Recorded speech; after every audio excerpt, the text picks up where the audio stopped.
Good morning. Welcome to the Sunday Blether. Listen, guys, I'm still not getting used to this short intro, man. It's doing my nothing. I keep thinking I've got time to go. Usually, you had that 45-minute intro. I could go for my morning shite before this started, but can't do it anymore.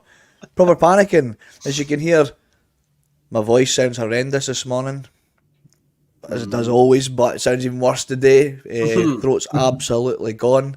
Don't know why. I was going to pull a sickie, but I heard that the judge was back, so I decided I better show face. So here I am, and of course, look at this, man. Shucky ducky quack quack. The fucking judge is back. How's it going? You doing good, Mark? You doing good? I'm doing very well, mate. I'm doing very well. I hope you're doing good too. I must admit, I quite like the wee short intros. I'm a very impatient person, so that gets me right into the show. But it's good to be back, mate. It's quite intermittent, the Sundays in there, so it's good to be back. Yeah, man, it's good to have you back. It's good to have you back. You're as soothing as a bottle of Benylin this morning for me, bud. And of course, Mr. Friday Night. You can call me Mr. Friday Night as well, Phil. I'm with you every Friday these days. Making a fool of me on a Friday night. Phil, how's it going, man? Long time no see. You doing good on this fine Sunday blethering morning? Oh, fantastic, mate. Yeah, I'm really happy with the result yesterday and looking forward to talking about it because it could have been a potentially sticky one, but in the end it was pretty dominant in the end. So yeah, looking forward to getting in about that today. And of course, we should be joined by one of our other resident Sunday blethering brothers, that is Regan Stevenson. I'm sure he'll jump on soon enough. But before we get started, we'll get all the housekeeping out of the way. So if you like what we do, give us a like, give us a share, slag our hair, all that jazz. You can be a Bhoycie Bus member for a small cost of $1.99 a month. All the content is free. There's nothing extra. Just your way to help support the bus, keep the wheels running, keep the bus out of the garage.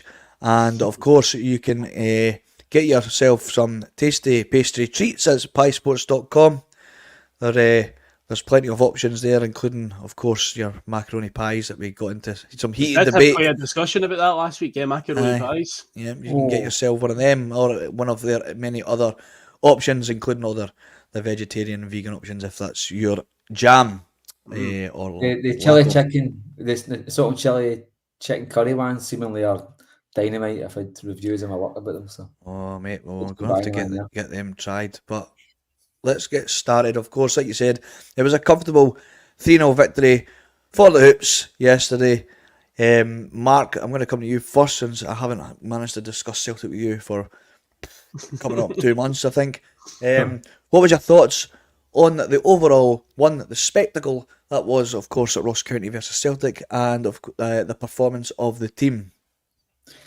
Well, I think the spectacle itself, I think the camera angle, the choice in the co-commentator, James McFadden, I don't know where we go with trying to promote Scottish football when you've got Dublins like that talking, you know what I mean? What happened to Chris Sutton? Why does he know somebody in co-commentary?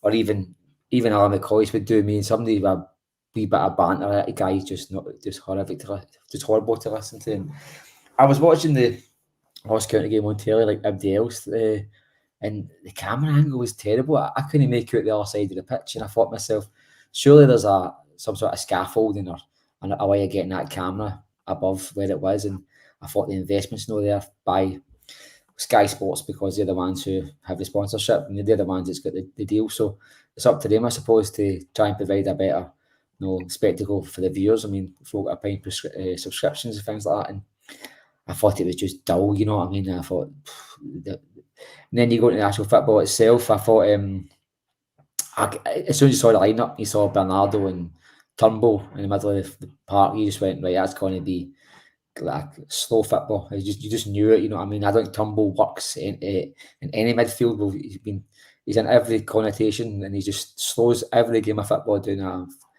And I was expecting what we saw, you know what I mean?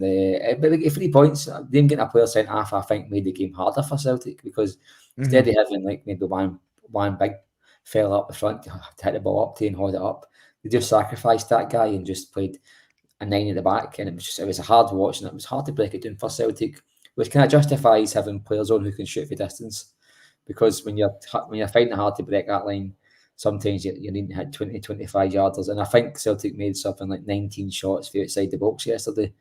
They get blocked or otherwise, which is quite a start. But so his inclusion was justified, and he scored as well. But I'm just getting fed up watching him, you know what I mean? And I must admit, and I'm not trying to trigger my good pal David here, but my soul's getting destroyed watching Dies and Maida play for Celtic. I just can't see it. If we are with tens of millions of pounds in the bank and a Champions League team, so they say, is our club.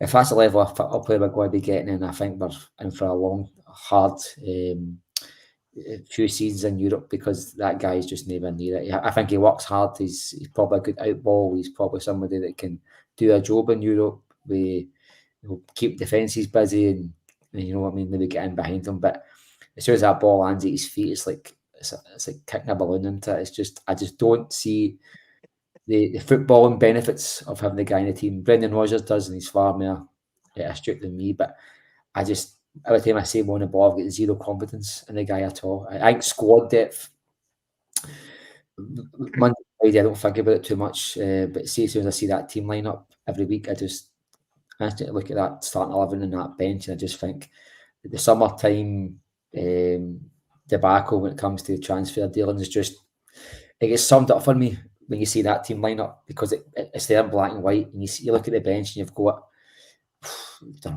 utter shite like Mikey Johnson and James Forrest on the bench, and you go, that's our rescue mission there if we need it. But we won 3-0 yesterday. It could have been about 7 or 8, and the keeper played another good game. That's 2 games in a row up against a cracking goalkeeper. But you know what? It's all about 3 points. And I think Brendan Rodgers says that we just need to get through this wee spell now and just grind out results. And as long as we do that, we can't complain too much. But I think there's a bigger picture and a bigger issue at Celtic when it comes to squad depth. And it's only a side issue as long as you keep winning. But trust me, the focus will sharply zoom in on Celtic, the board, and the squad the minute you start dropping points, because Rangers might not be up to Celtic's level just now, but see, as long as they still keep on beating the shite when about them, they'll be right behind us. You know what I mean? We don't play them every week, so we've always got a chance to stretch that lead. So I think we should take it for what it was: 3 points, 3 goals, clean sheet. But I don't think you would really, as a Celtic fan, be expecting anything less than that with the squad they've got, even against Ross County. Let's be fair. Well, Regan has joined us mid-Marc conversation there, so welcome, Regan, to the Sunday Blether. Nice of you to show your wonderful face. Look at you, you handsome bastard. Anyway, sorry, I got lost in the gaze of Regan there. Sorry, Regan. Mark just touched on pretty much every talking point and bullet points throughout the game, so we can beef them up now. Let's start off with what he said. I don't know if you caught it, about the production that is the Ross County camera angle. NM came in earlier and he said it's Sky Sports production managers who plan the camera positions for these games. He goes, I was one and I did it for the Premier League games, often restricted by structures around them. Regan, what do you think that it's Sky's responsibility, or is it maybe Ross County's responsibility to find a way to get a better camera angle? Because at the end of the day, like, Sky Sports are putting out a production of a football game that has lots of people invested in watching it, especially obviously the Celtic fans, people that are paying for subscriptions across the pond as well. Like, they're going to tune into that game, and that's what they're having to watch as well. It's a very difficult angle to see what's happening on the opposite end of the pitch. Is there a way, do you think, that the SPFL and Sky could come together and figure out a way to whether find funding or just find some sort of common ground where they could go, right, we need to change this here, because it's becoming more and more frustrating for the viewers that pay a lot of money every month to watch this. What's your view on that? I think when you spoke about Ross County, or is it Sky's doing? I think it's more Sky's doing, because Sky are a multi-platform company. They've got every tool under the sun. They broadcast loads of sports. They've got loads of money. They're probably the biggest sports company in the world. So when you take all that to a context, David, you probably need to say Sky Sports, but they need to fix it, because if you look at the Premier League, I think they've got something like 60 or 70 cameras on a Sky game for just one Premier League game. So if they can do that for a Premier League, surely they can give us maybe 2 or 3 extra cameras where we can see possibly the right angle. I mean, they're a ball hair away for using one of the fucking cameras that just follow the fucking ball. And a good thing they didn't, because it would just be following Dyson Maeda, just fucking up and doing up and doing up and doing it. It would just be like a big blurry fucking screen. Do you remember the camera during COVID that was following the dog? I think it was Breaking. Was it following the linesman? It was following his ball. That's what I'm saying. It'd be following Dyson Maeda's. He'd just fucking up and doing the wing. Yeah, so of course, yeah, you're right. I mean, they've got to do something, because like, even when it comes to looking at offside decisions, Phil, that, you know, I mean, Jesus wept. I'm just going to bring it up now. Yeah. This is the angle that they used to decide whether Maeda's mustache was offside or not. I mean, go on there for a start. I mean, this was, I think Bhoycie touched on it yesterday. You know, we were waiting on what's his name in the box to draw out the lines, rather than it being, you know, an automatic, you know, software that figures it out for them. I mean, Jesus wept, man. That is. I don't know how you can use that for an offside angle. And unfortunately, it's due to the lack of cameras that we have at Scottish football grounds, again due to the size of the ground. It reminds me of the one a couple of years ago at Motherwell, where it was the one where the camera was actually looking the wrong way, but it was at a similar angle. And it's like, how can you decide? How can you judge offsides? You need to be looking along the line, and that's looking towards the line. And it's like, no, you need so common sense to me says that they should have more cameras, but again, that equals cost, doesn't it? And it just seems like, you know, with Scottish football, we have definitely got the budget version of VAR.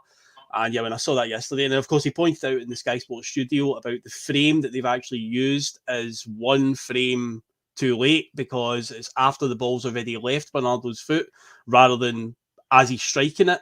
So they pointed that out in the studio yesterday. Chris Sutton was mentioning that. Of course, Chris Boyd was pushing back on that one, looking a bit foolish as he was doing so. But yeah, Sutton was just kind of laughing at him for it. But yeah, it's a fair point that he made. But again, when you can look at that and just be like, how can you definitely decide that's offside when you're not looking along the line? To me, it's just baffling. It really is. Phil, I'll stick with you just now, mate. Obviously, Mark touched on it there. You know, there was a lot of changes yesterday. You know, the lineup had a fair few tweets going out, you know, of people gasping at the sight of the changes. Mark, your one was particularly funny. You know, with both Matt O'Reilly and Kyogo dropped to the bench, you know, making way for O and Bernardo.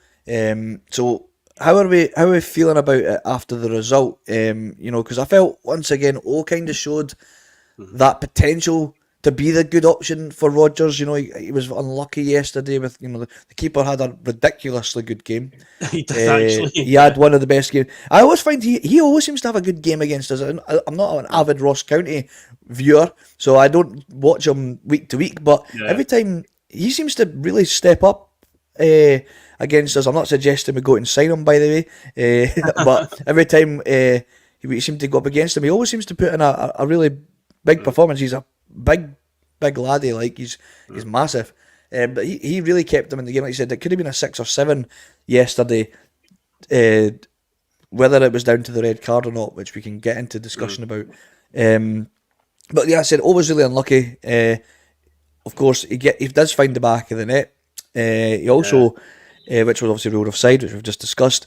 He also managed to cause a bit of chaos in the box. The ball landed to Scales, who found the back of the net.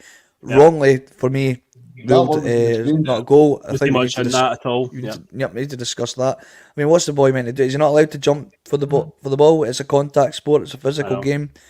I think sometimes defenders and keepers are protected a little bit too much, and of course, his shirt being tugged. You know, he probably should have got a penalty. All these decisions we're going to deep dive into, but and of course, Brendan was obviously quite happy with his performance.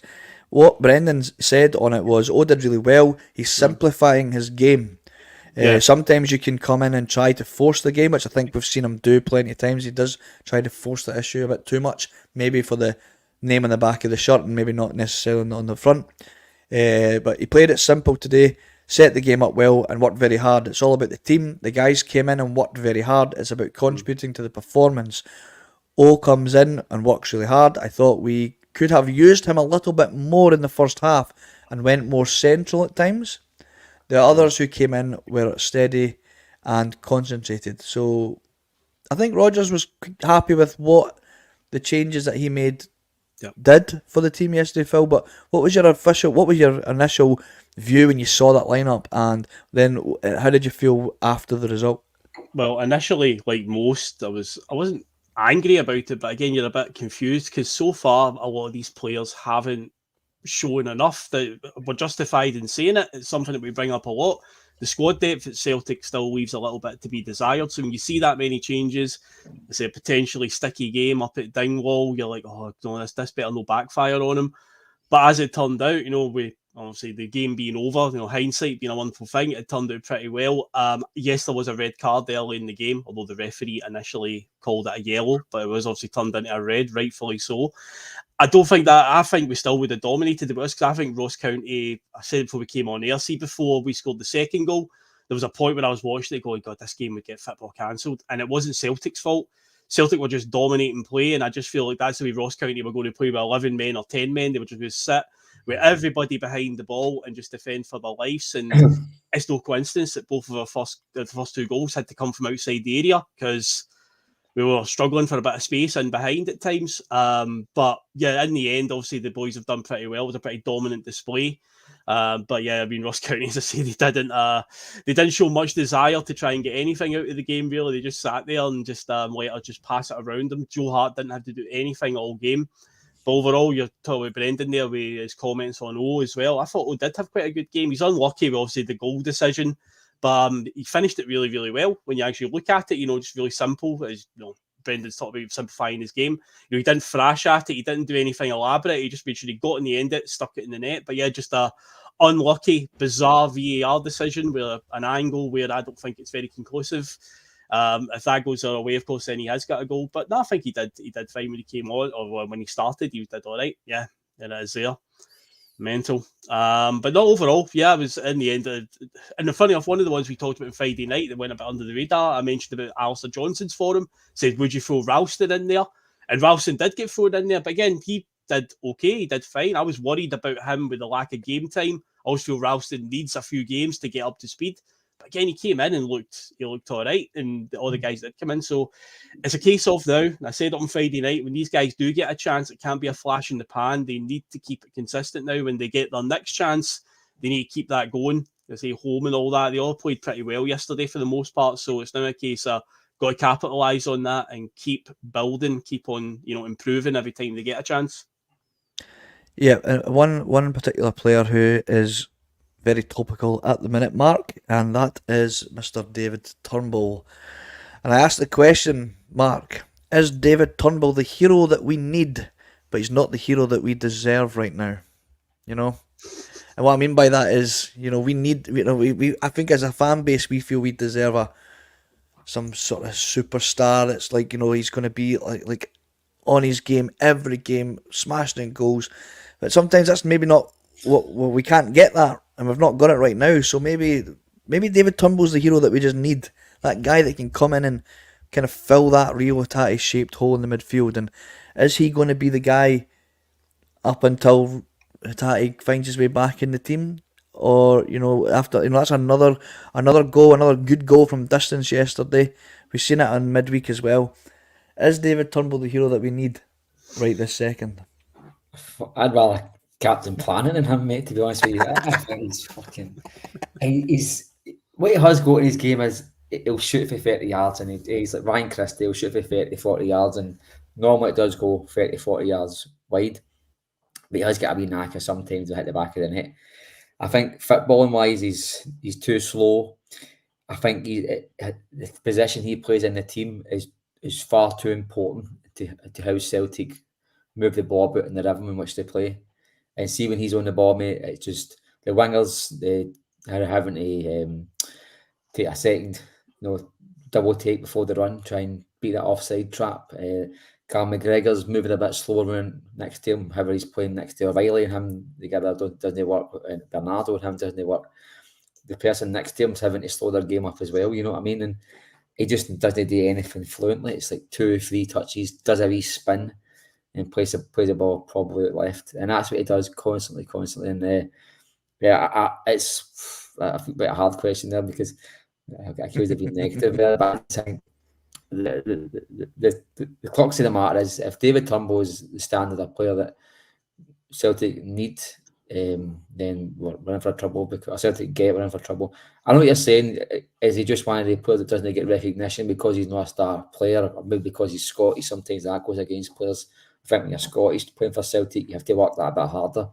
But no, I just don't think it's any of them, in my opinion. I just think he's not good enough, David. I mean, Neil Lennon, John Kennedy come in, Ange Postecoglou's come in, Brendan Rodgers come in, and none of them's cemented the guy as a first team player, first team 11. None of them said, "You're my man." You know what I mean? So that tells you that there's more to it than just that. I think he thinks he's the best player that's ever kicked the ball, which is good. I think. See, if you think that, that's good, because your confidence will be sky high and all the rest of it. So I think every player should have an arrogance about them, but know when you're struggling. I think, see, yesterday, Ross County, like the players that came in, that wasn't going to be a test for anybody. I mean, our fullbacks weren't going to get tested. Our midfield wasn't going to get tested. That was always going to be a case of, we're here for you to break us down. So I think Easter Road was a bigger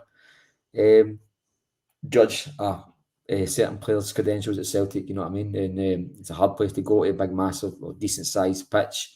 You know what I mean? There's a lot of space available, and what can you do with the ball when you get it?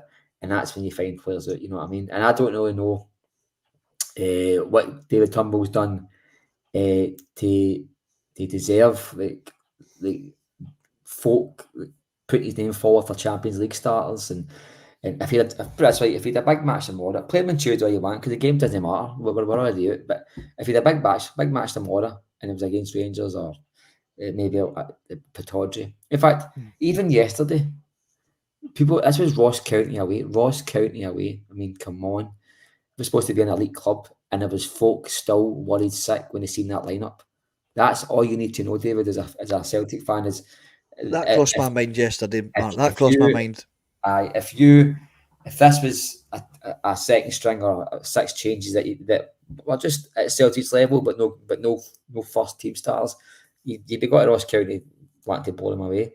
But you were actually worried about getting points yesterday when you seen that team. And you don't need me to run through them all, but when you've got players coming in, when you get 9 players coming in the summertime, none of them's Palma, probably. None of them's nailed on for a start now, and Palma's probably only in as a starter because I think Abada's is number 1 for Brendan. But do you think Palma walks? Sorry, do you think Abada walks straight back into that start lineup? No, mate. But no, because right, okay. Palma's in now. I think it's now Abada's job to get back in, but I don't think Abada was getting flung out of the team at this stage. Excuse me, but I just think if Celtic, this is the crux of the matter. If Celtic can make 6 changes to go away to Ross County, you know what I mean? Then, and the Celtic fans no be quite kind of zen about it, then that just shows you there's no more explanation needed. That even the folk that think we're off flat, even they'll have doubts about the players coming in yesterday, and that just shows you. And by the way, Phil, I totally agree with you. You need to whisper it, but I thought Alistair Johnson's been red rotten this season. I think even against the Mirren, United's form has been- there, I said to Hingy, I went, half time, get him off. I said he is just dying to get the ball away, he's dying to get out of position. And we're losing goals down his side of the pitch. Players are jumping in to cover him. And then even the analysis, they're still scared to mention his name. And I'm like, what is going on here? You know what I mean? And I love the guy. Guy's just a brilliant defender. But just because somebody's great doesn't mean you can no comment on their form.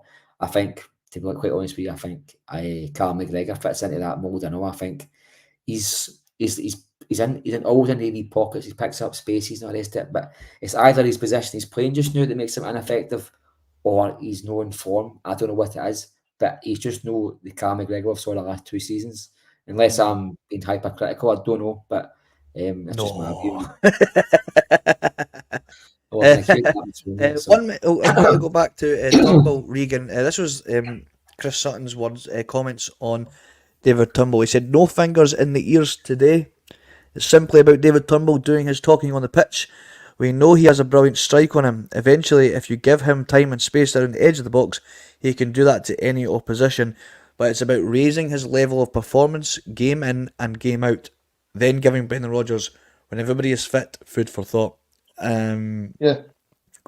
I don't want to keep harping back to David Turnbull, but just on Sutton's comments there, that doesn't just go for David Turnbull, by the way. I think that goes for a lot of the guys that are getting opportunities in the last couple of weeks, the likes of your Yangs, the likes of your O's. Like, it's not just about just turning up every now and again because Brendan's needing to rest some key players.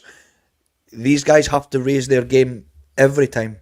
So it does give Brendan food for thought in every position, including right back, including in the middle of the park, whether it is the captain, and of course obviously David Turnbull and O. They all have to be raising their game all the time to give Brendan. If this is the players that he has to choose from, the players that, like Mark's saying, that's causing fans to be worried that we may drop points at the likes of Ross County away.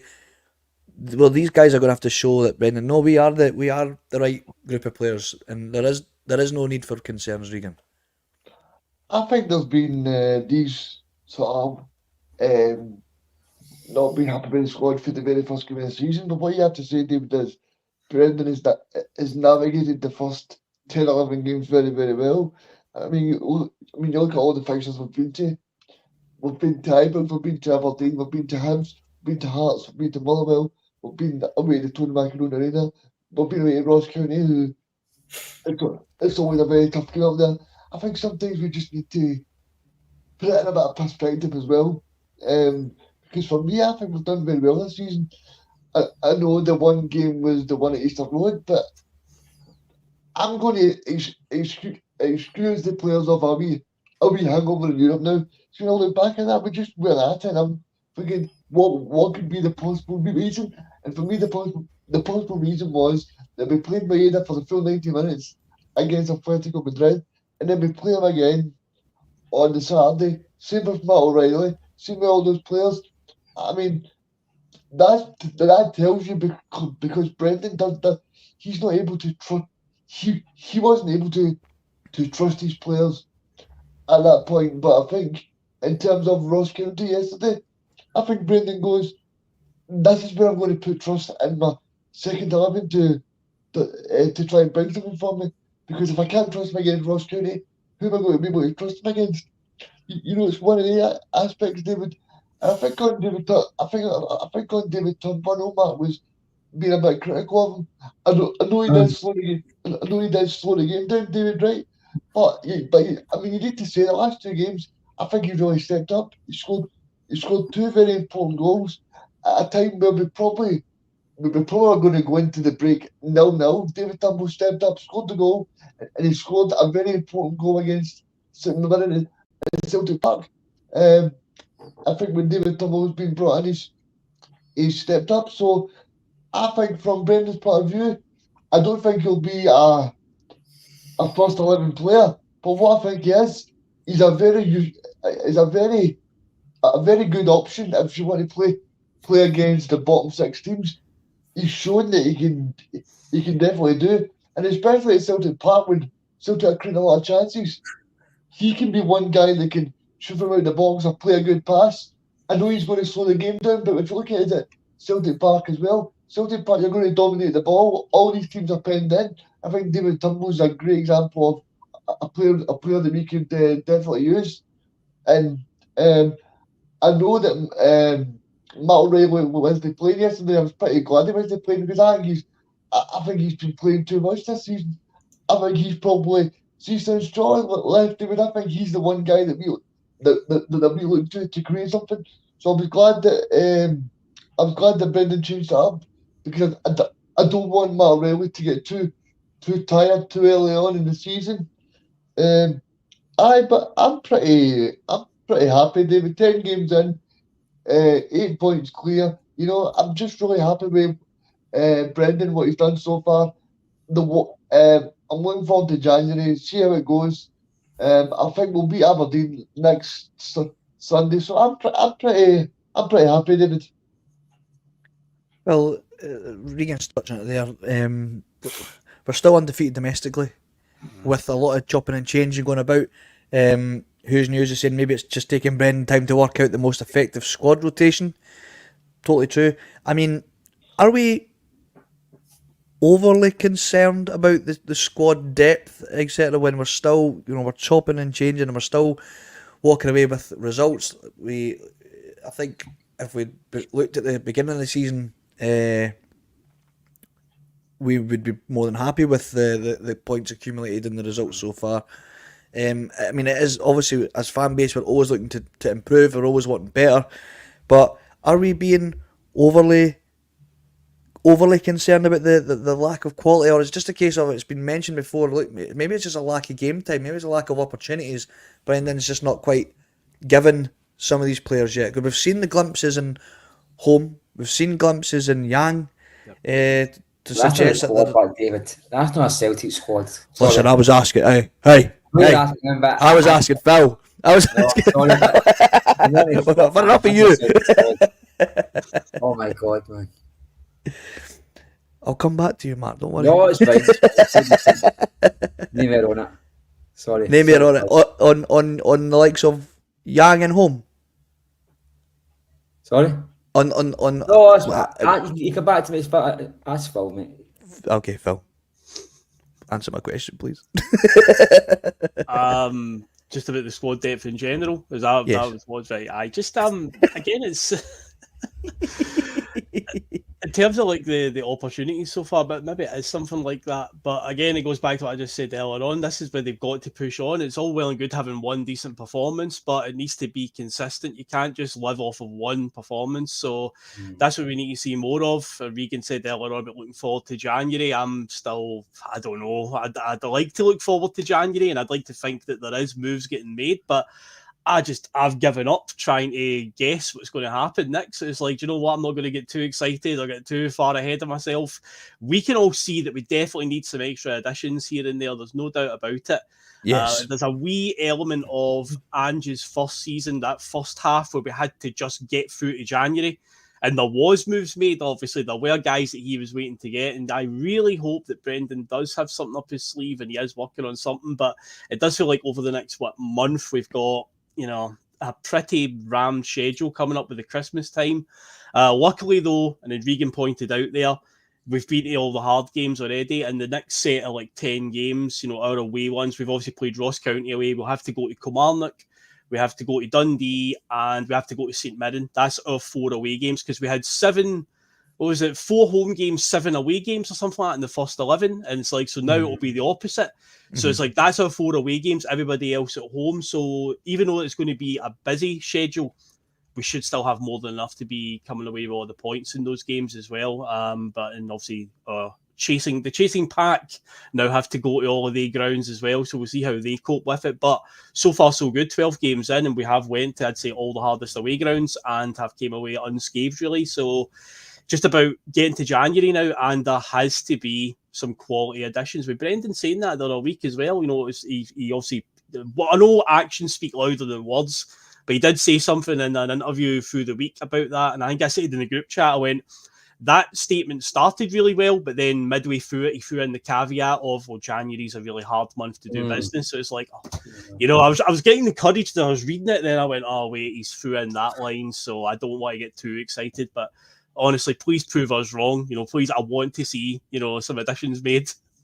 Mark, is what I've suggested in terms of the results are still coming in despite the potential lack of quality in the squad, is it plastering over a gaping wound? That's why I've come back to you, because I think we are all on the same page here that the squad depth, regardless of the results coming in, we're still getting the results because we should be, but the quality still isn't there on the bench, is it, Mark? And there needs to be something done about it. Whether Rodgers can work his magic and actually get the board to spend the money, Gary Brown's suggesting that they won't, but if Brendan can get himself another striker, another right winger, maybe somebody that will get Maeda out the team for you, is it going to happen though? That's the question, isn't it, Mark? Like, is Brendan going to be able to get it done, or are the board going to turn and say, well, look what you've done so far with the squad we gave you. We gave you these players. You're not happy with them, but they're getting the results. They could argue that, couldn't they? And that's where Brendan needs to really, get the claws out and work his magic on the board and scratch away at that purse until he finds someone in there. Well, I think the happy clappers suggesting players that we were mentioned are good enough, or the kind of fans that the board love. You know what I mean? I don't think any Celtic fan that takes Celtic seriously and pretends we're good in Europe and pretends we want to go to the next level can be happy looking at that bench. I'm not going to sugarcoat it. If that's good enough for you, fine. But see, when you're looking at the team sheet against Ross County and you're concerned about making changes, then if that's not an eye opener for you, then there's no hope for you. January, Phil's spot on. Has got a very much like Ange first half of the season. Look about it, just getting through it. I've got zero faith in the club, and the club's got us where they want us, because see now we need to get the expectation to buy anybody now. We're saying we're not expecting. See we get to January 30th, we've let go of 6-7 players, or some of the reserve ones, and get rid of them all. I think Brendan spoke about that. There's a few going to be going out the door, and we bring in one loan and maybe one player. We're going to be going like that. Well, what would you expect? Whereas I think in seasons gone by we'll be raging. I think there will be some anger in the air, but I think now we're at the case now, at the stage now where we all knew in the summertime with £70 million in the bank and you're spending less money than you brought in on one window alone, on one player alone, sorry, then it's never going to happen for Celtic. And that one that Phil mentioned with Brendan Rodgers, I was the exact same. I was going, that's encouraging. Then he flung in. And then you got to remember, he's not picking the players. They're getting both for him. He's already admitted that about 4 or 5 times. I'm sure some of these guys deny that he said that, but he said that a good few times now, that the players are brought to him and he's just to train them and play them, which might work. But and this is the thing. You say it to somebody and they'll say, "Oh, we've won trebles and this." We won a lot of trophies in spite of our philosophy, not because of it. We've got Brendan Rodgers, Yuki Neil Lennon, and Ange Postecoglou's full squad for the last 2 seasons. We didn't win 5 trophies out of 6. Ange did. Ange was the main reason behind that catalyst. Brendan Rodgers is the main reason behind us being 5 points clear with that shite squad. That squad's not good enough. I think our first choice keeper isn't good enough. Our first choice left back isn't good enough. Centre backs seem to have settled. Right back for me is good enough, but there's some issues there maybe. Midfield 3, I still think we can do better. I think Hatate, McGregor and O'Reilly, they're on their game. The 3 together is excellent, but I still think we can upgrade there somewhere. Left wing, do you even want to talk about that? Right wing, I don't think Palma or Abada is the quality in which Celtic had to seal in it. If you think Palma and Abada is the peak of Celtic's ability, then I've got a bridge for sale. Striker wise, Kyo goes up. So there's 3 or 4 holes in that starting 11 alone before you start going to Yang, who's come in and is a good impact player, and your O's and your your Ralston, sorry to say that, and your Bernabes and your Seagrests and your Baines and your guys that are getting games like Turnbulls and Bernardo. I mean, thank God he's on loan. I don't think I'd be happy. I don't think I'd be gutted to see him going back in January and just wash our hands of him. So far, he might turn into a good player, but I'm glad he's a loan to buy rather than a buy. So there's, if I'm honest, and I know Regan's done well to try and put a good spin on it, and that's good. I'm glad he's happy. But I think we're all happy with the 5 points cleared. I mean, nobody's suggesting we're no, but come on, come on. We are still Celtic. We went to Ibrox and won Tynecastle. We're all delighted with that, right? But there's serious gasps, breaths. So you're taking a serious gasp of air when you see that team sheet sometimes, because as I just said at the start of the show, that's when reality hits you. When football is not played on paper, it's played on the grass, and then you see, fuck. We've tried to break down our Ross County team, and we're resorted to 19 shots from outside the box. Okay, that justifies Turnbull's inclusion because he's the only one really that shoots for distance, really. I know Palmer got a beautiful goal yesterday, but it's the first time we've seen that. So, let's be honest here, I mean, we're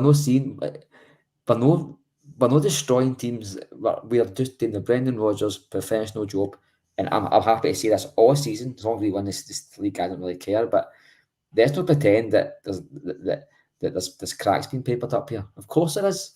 And honestly, I think if you listen to maybe 80% of the podcast this weekend, they'll be delighted for Turnbull and oh my God, what a game Maeda had and all the rest of it. That's all you hear from them. It's utter shite. They all know it's shite, but I'm just going to speak for what I think that happened.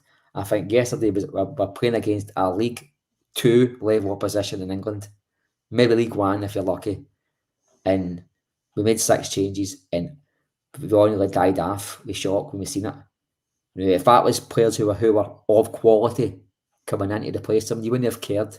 You'd have said, oh, that's interesting, this is a wee shake-up, let's see what happens here. No, I did was like, oh my God, we might drop points against Ross County. That's... it's black and white for that reason. I don't know where to go with that one. I think sometimes some folk will just know to accept reality because sometimes it's a bit easier to accept that things are just cloud nine. You know what I mean? It's finding that balance, I suppose, because I mean you're right. I mean we could upgrade in every area in the park, but it's whether we have the right scouts, the right ability to negotiate with the players that we want. I mean, at the end of the day, like these players that we want to upgrade on, there's a reason why the best players that we have ended up at Celtic, because they've just not got that little bit added extra quality to be at a Premier League club yet, and that's why they end up at us. And then if they do well, they might find themselves at a Premier League club, and to find that upgrade right away, I think is easier said than done, Regan, because it's just becoming a far more difficult selling point. The Scottish League, I've said it for umpteen times on here now, that there's loads of players that you'll maybe bring up a name and go, oh aye, he would be brilliant at Celtic. Why would you not want to come to Celtic? And it's like, well, because he's playing the likes of Ross County and they just sit 11 men behind the ball a day and they didn't want to play in this league, and they'd rather go and play for the likes of Luton Town because they just so happen to be in what is considered the best league in the world. I mean, you can't. We struggle to compete with the likes of Luton, Bournemouth. Take your pick of these smaller, Premier clubs that are only there because of the city that they happen to have formed their club in. You know, it's an absolute fluke that Luton's got to the Premier League. But then they have the riches of the Premier League, Regan, that they can, if they wanted to, they could chuck in a stupid amount of money at a club that we are interested in the same player, and they go, well, it's the Premier League. You know? And I think, like, that's the hurdle that I don't think we're ever going to manage to get over. What's your take on that quickly? I agree with what you're saying, David, but I don't think we should base ourselves just on the Premier League. You look at clubs like Dinamo Zagreb, even clubs in Germany that are not as big as the Premier League clubs, and they've got a really good structure. I think Brendan made a great point on his press conference on Tuesday. He said, I don't want any more project players. I think it's about time that we actually spend some money that's in that bank account, you know what I mean? I mean, it's okay being rich in the books and saying, oh, well, we've got loads of money, we can do it, but like, when are we actually going to spend this money? We're just going to save it there just to show off to the rest of Scottish football and go, oh, by the way, we've got so much money in the bank. But, I mean, it's like Mark said, right? See if Neil Lennon's got this squad. See this season, it's an absolute car crash. It's an absolute car crash. Because Neil Lennon is not a good manager. No one can convince me otherwise. Neil Lennon's a good manager. He's not a good manager. He got very, very lucky in the season where Edward and Griffiths were on fire, and that was Brendan's squad that they had when Brendan left. When Neil Lennon, I mean, you can bring up Barcelona and all of these games up as long as you want. I like Neil Lennon, but for a modern day player, he's not a good manager. I mean, we've seen it during the COVID season as well. I mean, you can blame that there was no crowds there, everything was going against us, whatever. But the squad was just an absolute mess.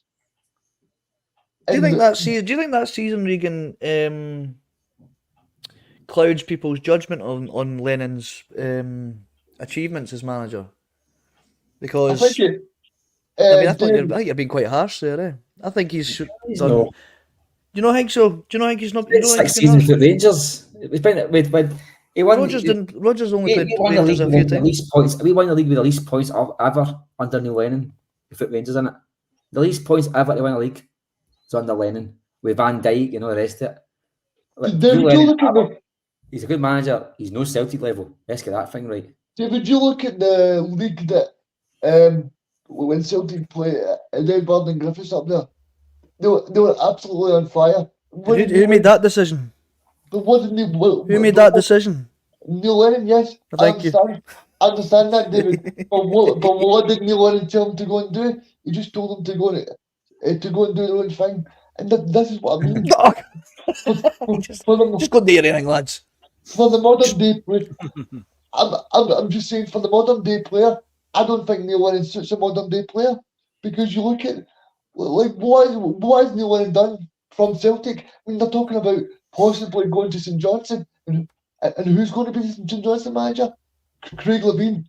So you're telling me Craig Levine's getting the job over Neil Lennon? Oh, there we go. There he is. That's enough for you, Regan. Right.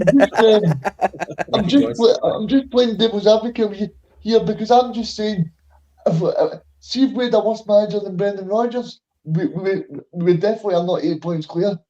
No, because for me, the games this season,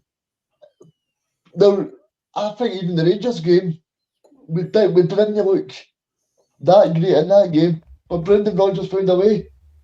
You look at every other game, Brendan Rodgers is finding a way. I don't think Neil Lennon finds a way in those games. And that's just what you look at as well. Brendan couldn't beat Lennon's Hibs, mate. Yeah. Brendan can't lace Lennon's boots. That's what I want. David, that's what I want. David, that's in a one-off game. That's in a one-off game. Exactly. Regan. But Neil Lennon is very good at to motivate players when they've got a big game coming up, like the Rangers game, or when they're playing Celtic, or when they're playing Barcelona. Neil Lennon's a very good motivator. He's a very good firefighter. Aye. And see the thing as well for me, you need to ask yourself, why has Neil Lennon not got a job since he left Celtic? Why has he not got a job? Don't go to... Because he caused his owners all sorts. He went to Cyprus, and did he not get a result against Man United for them as well? He won a trophy out there too, didn't he? They nearly got a result against Man U. It was a very late winner. I think Man United needed to beat them. So he did. Their goalkeeper put in an unreal performance that night, I remember. David, who did they bring in? They brought in Gary Gary Hooper, who was That's like like 40, who's 40 years of age. That's probably the only striker he He's knows. just no Celtic class. Anybody saying he's a bad manager, and I know Regan did. well, if you go to the Celtic context, you'd say like he won trophies at Celtic, but I think Ronald Dyler summed up that time at Celtic. Celtic could have brought in any top flight manager and won the league. Any manager with the resources that they had available, even a bad Celtic squad should have won that league. Don't forget there was no Hibs, Hearts, Rangers, or Dundee United at some points. And you know what? Nobody's slagging. They're all shite anyway, man. He went to Barcelona, didn't he? And lost a last minute goal. Got us through. If we didn't get that last minute defeat at Barcelona, we won that group with Benfica, Moscow, and Barcelona. We won that group. That's a great group. We won it. Finished second, but I mean, there was a lot more lows than there was highs. I think he was the first Celtic manager to. I think he broke records with defeats, home defeats. Do you know like the 3-0, 3-0? I think he was the first manager to lose so many games in a row or something like that. But did he not also break the record of being the first Celtic manager to win a game home and away against an Italian side? Or am I making that one up? Yes, he was. He was that. Yep. Hey, there's scales here, David, and Liam Scales. If anybody, there's a Liam Scales here.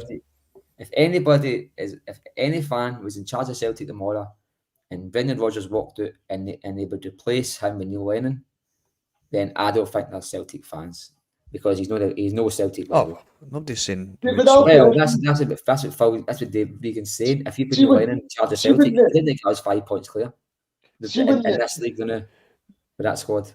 See when Neil Lennon was appointed in the Hampden Showers, David, every Celtic fan was distraught.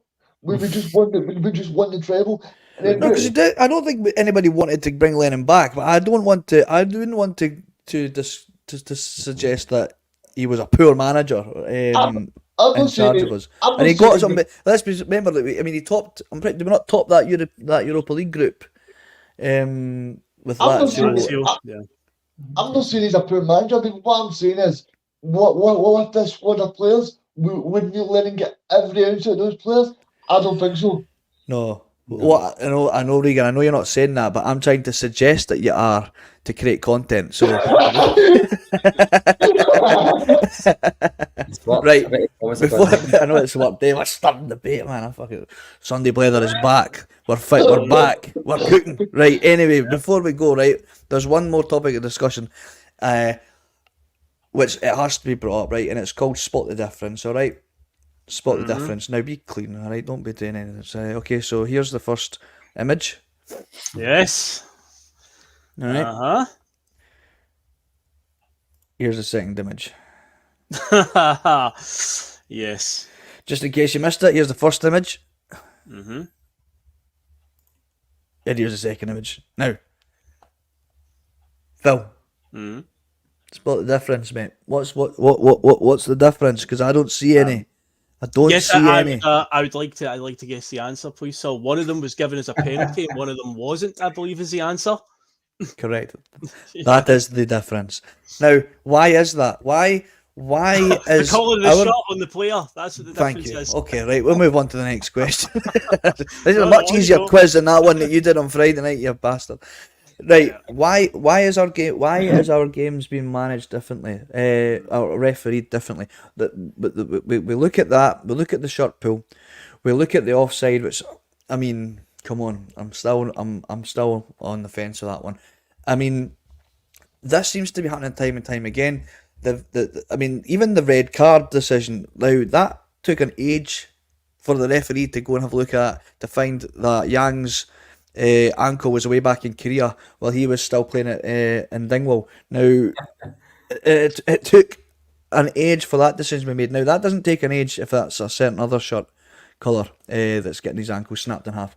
Now, we can go all night with this discussion with VAR because it's very, very topical. Again, we have about 4 cameras to look back on when what hope have we got before when the Premier League have about 40, and some of the decision makings that have been going over on the weekend especially last night in the Newcastle Arsenal game. Yes. Phil, I think you've got the image of Yeah, a goal that was resulted from the ball was out of play. This Now, was this is deemed that it was still in play from which Newcastle Arsenal which last resulted night. in a goal. Now VAR looked at that and deemed it a goal. Now, who really cares, right?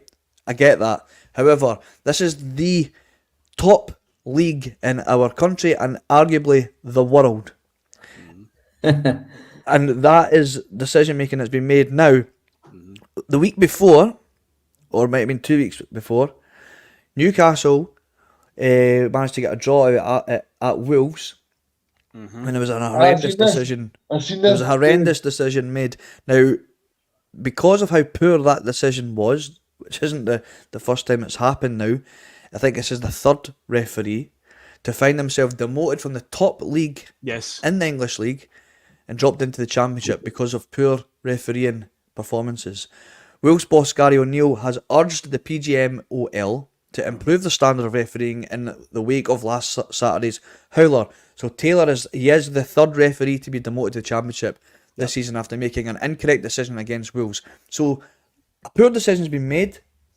It's been looked at after the game, which helps nobody for Wolves, which is the second time this has happened for them. I think it happened at Man United as well. And then there was a punishment for the referee that was involved. Yep. Have we seen anything like that in our league yet?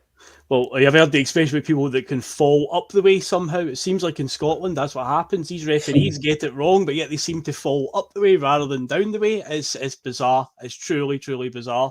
We said that, in fact, we did a Sunday Blether months ago. It was just after the first game in the English Premier League, the Wolves and Man United one, where the penalty in the last minute that didn't get given to Wolves, and they admitted they were wrong, and the referee got demoted. Because in England, it is a full-time profession. This is their livelihood. This is their wage. So basically, if you make a mistake, you basically get relegated to the lower leagues and earn less money. But up here, there are no such repercussions. It's a part-time thing, and it just feels like they just brush off these mistakes, no problem at all.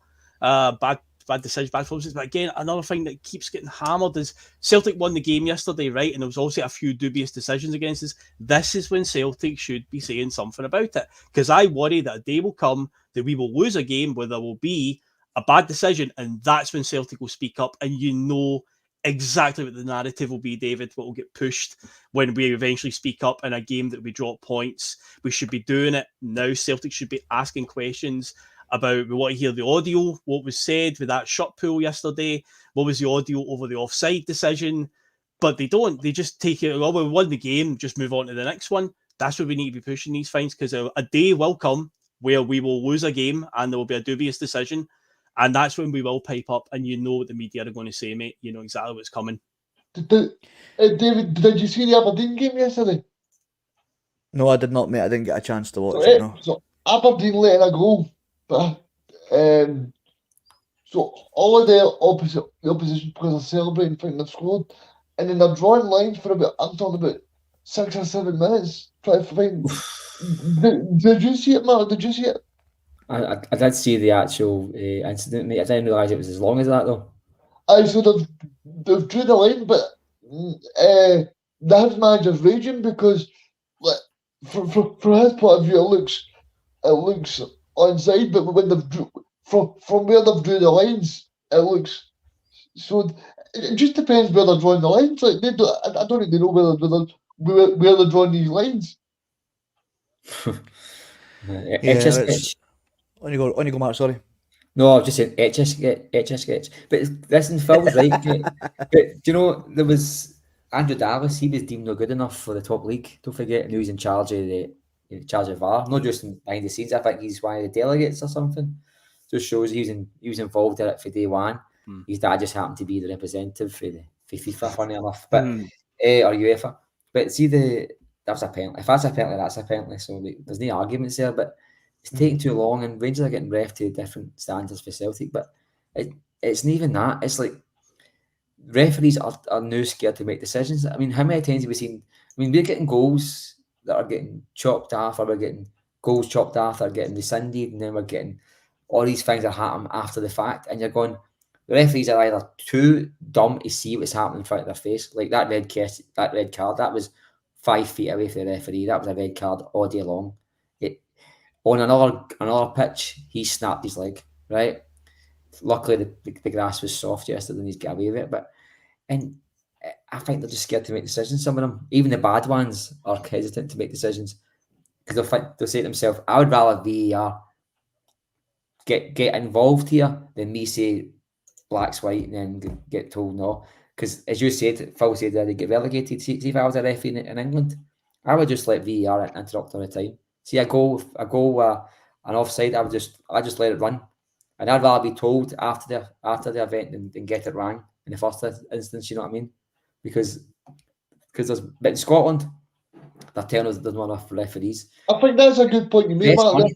I mean, if there's money to wine and dine and put on functions 5-6 times a season for UEFA delegates and all the rest to come over, see the hundreds of thousands of pounds, why we not investing that into the referees, you know what I mean? And full time, I don't know anybody that's ever got worse at a job by doing it more often, so they should always full time, you know what I mean? You don't get worse through practice. Nobody does. David, see the skills goal in the first 5 minutes.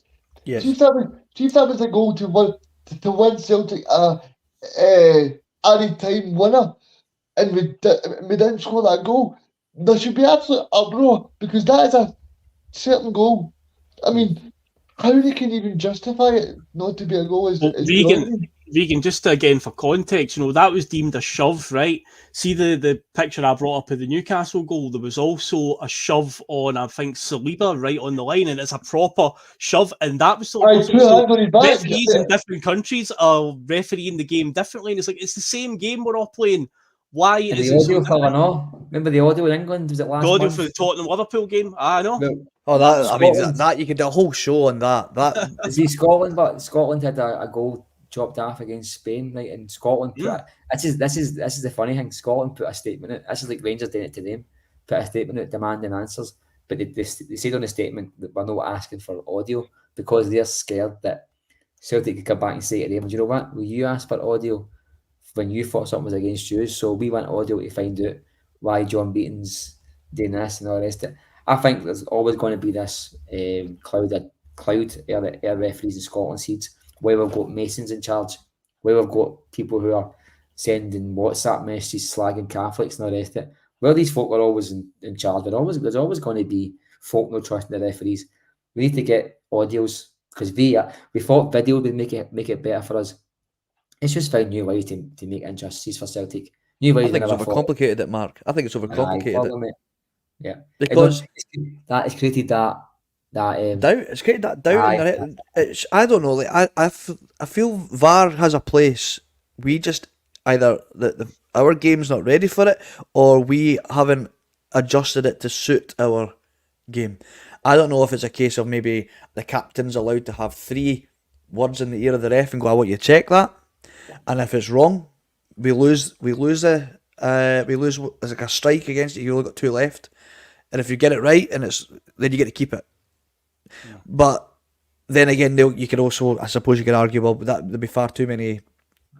We don't need captains running over to the refs because they're already trying to overprotect the refs. I don't know if they've changed the rules, certainly down south, about players approaching the referees are way more protected than they've ever been. And obviously I'm not suggesting that the refs should be hounded and abused and etc. But they're getting to make wrong decisions, and basically, if you even question it, people are getting threatened with fines and all sorts. Like that's the route we're going to go down, and I don't know. They're going to have to sit down and figure out how they implement this correctly, because it's bad enough up here with the lack of resources that we have. We've got half-arsed fucking, VAR off Wish version. Pretty much. But yeah, I mean, Lucky's right here. VAR is not the problem. It's the officials. At the end of the day, we have human beings in charge of the technology. So you're not really actually getting rid of human error. If you're still going to allow, end of the day, it's still a human that makes the final decision, despite the facts being there. I mean, look, you can interpret that offside whatever way you want. Oh, his shoulder's offside. Still a Rangers fan, He isn't it? can't score with his shoulder. I mean, fuck me, man. You've got even. I can't believe I'm agreeing with Neil McCann, but even he was saying like you can't, like the whole benefit of the strikers losing the benefit of the doubt in those decisions. It's mad, but anyway. But even after the event, you can talk to somebody on a Monday morning, days after a football match is finished, when there's no more emotion involved, and you'll still talk to a Rangers fan, a Celtic fan, and they'll see that through the eyes of their team. Most folk will, you know what I mean? So you still get a Rangers fan looking at a decision when he can affect a result for Rangers. His bias is going to kick in. It's as simple as that, mate. It's kicked in for the last 130 years. It will still kick in now with cameras. The only difference is we are seeing more the rationale behind the decisions now. Now we're getting explained things. And it's Yeah, still the one thing that really annoys me is I'm hearing referees go on BBC Scotland and stuff and saying that the referees are getting better at VAR and they're doing whatever, but there's no consequences for them, so they can keep saying that every weekend that they're learning new things, but the same mistakes are happening and there's nothing being done. Yeah, I mean, that's like I said, we could be here all day talking about. I'm laughing at the comments here. I want AI refs next. Yeah, I mean, we could end up doing that route. I wouldn't want to go down that route. I'm saying I want an AI left back from Monty. I want an AI manager by Michael McDonald. I want an AI Sunday Blether host. Get a decent show for once. No, no Right, chance, mate. We're gonna wind this down because I have got to go. I'm getting in the ear here that I need to wind this show down. Producer wife is calling the shots. I got places to go and people to see. But again, thanks everyone for joining us this Sunday mid-morning, Sunday Blether. It's great to have the full gang back. It's been a pleasure, Mark, as always. Regan, great to have you back, man. Always a pleasure. No problem, Phil? Calls you for AI podcasts. We've got two from Mo Sizzlack and Punch. That's us been told, guys. They want AI podcasts. Fair enough. Now. That's Fair us. enough. I mean, I blame Neil Lennon. I blame Neil Lennon. Oh, dude, no. Right. Right, I'm sorry, I threw a grade in there. I'm about to fuck off. So we'll see you next Sunday. Of course, you'll have all your Bhoycie Bus content again from tomorrow with the Monday Club and all the other shows that you enjoyed to watch and comment on and abuse us on. So we'll see you. We'll see you then. Take care. Right, see you guys.